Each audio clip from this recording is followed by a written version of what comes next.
Have you ever wondered how language works? Why people speak differently in different places? Or how babies learn to speak before they can read? Welcome to the amazing world of linguistics, the scientific study of language. In this video, we will break down the main branches of linguistics with simple examples so anyone can understand. Let's dive into this journey of words, sounds, and meanings.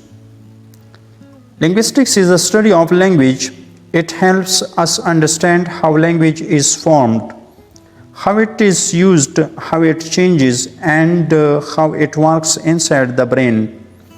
Linguistics has many branches, and each branch studies a special part of language. Let's explore the main branches of linguistics one by one with clear examples. Number 1, phonetics, the study of speech sounds. Phonetics is the study of the sounds of human speech. It answers questions like, how are sounds produced? How do we hear them? What are the differences between sounds? For example, the sound P in word pen and the sound B in the word ben are different sounds. Phonetics helps us know how our lips, tongue, and vocal cords work to produce them. Phonetics is divided into three parts: articulatory phonetics, how we produce sounds; acoustic phonetics, the sound waves and frequencies; auditory phonetics, how we hear and understand sounds. Number 2, phonology, the study of sound patterns. Phonology studies how sounds are used in a particular language. It is different from phonetics because it focuses on the rules and patterns of sounds in each language. For example, in English, the sound N, like IN in sing, SING, never comes at the beginning of a word. Phonology tells us why. It also helps us understand minimal pairs, words that differ one by one sound only, like pet, PET, bat, BET, sip, SIP, zip, ZIP. These small changes can totally change the meaning. Number 3, morphology, the study of word structure. Morphology looks at the smallest parts of words that carry meaning. These parts are called morphemes. For example, in the word unhappiness, un means not, happy is the root word, ness turns it into a noun. So unhappiness means the state of not being happy. Morphology helps us learn how words are built and how new words are created. Number 4, syntax, the study of sentence structure. Syntax is about how words are put together to form correct sentences. For example, this is a correct sentence, she is reading a book. So this is an incorrect sentence, reading she is a book. Even though all the words are there, the second sentence doesn't follow the correct word order in English. Each language has its own syntax rules.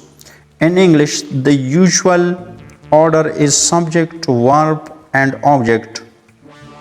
For example, I is subject, eat is verb, rice is object. I eat rice. Number 5, semantics, the study of meaning. Semantic deals with the meanings of words, phrases, and sentences. For example, the sentence, "The chicken is ready to eat," can mean the chicken is cooked and someone will eat it. The chicken itself is going to eat something. Semantics helps us understand such meanings and solve confusion. It studies literal meanings and how words relate to each other. Number 6, pragmatics, the study of language in context. Pragmatics looks at how language is used in real life situations. It focuses on the meaning behind the words depending on the context. For example, if someone says, "Can you force the salt?" they are not asking about your ability, they are politely asking you to give them the salt. Pragmatics includes tone of voice, situation, body language, cultural norms. It's about what we mean, not just what we say. Number 7, sociolinguistics, language and society. Sociolinguistics studies how language is used in society. It explores how age, gender, class, and culture affect the way people speak. For example, people in New York differently from people in Texas. Even within one city, there are different accounts and slang.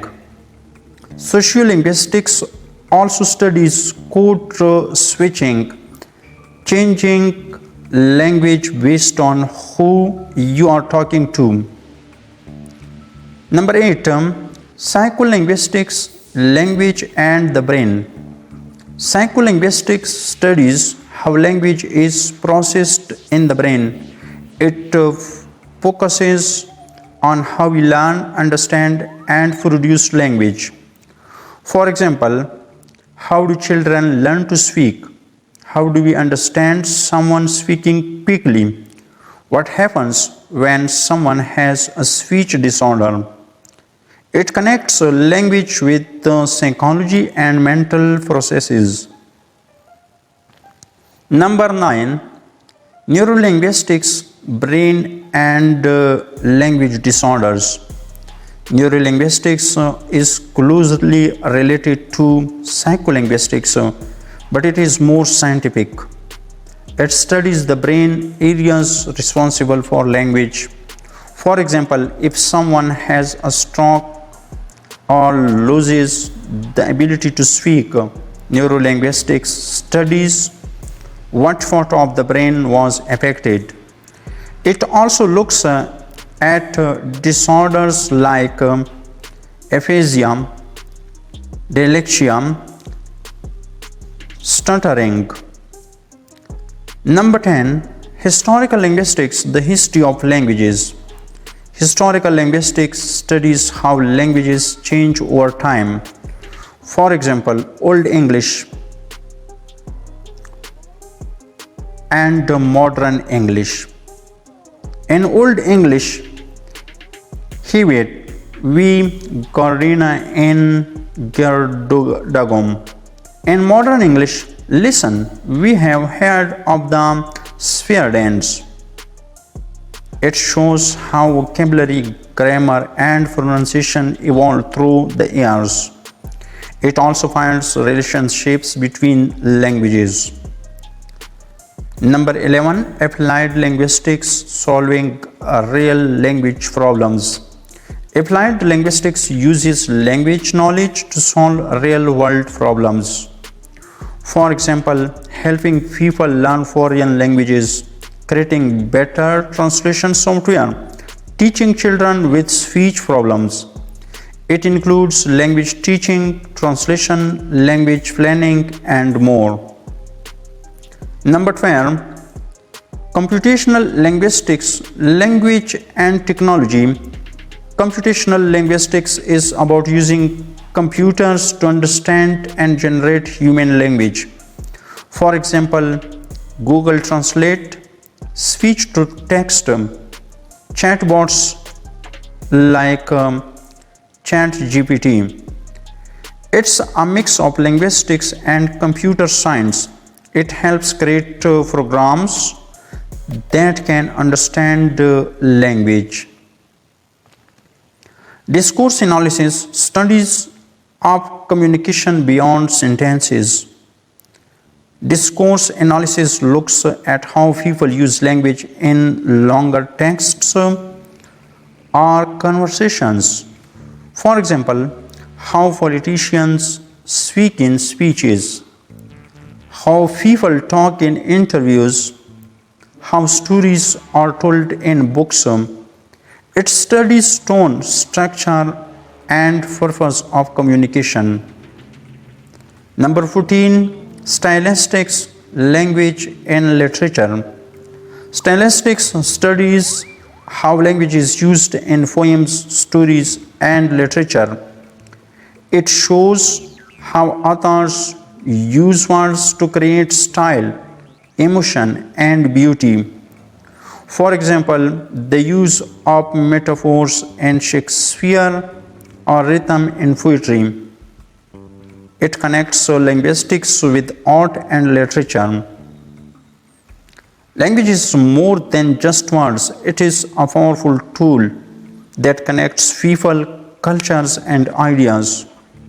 From how we form sounds to how we create sentences and how language lives inside our brains, each branch of linguistics helps us understand one piece of this amazing puzzle.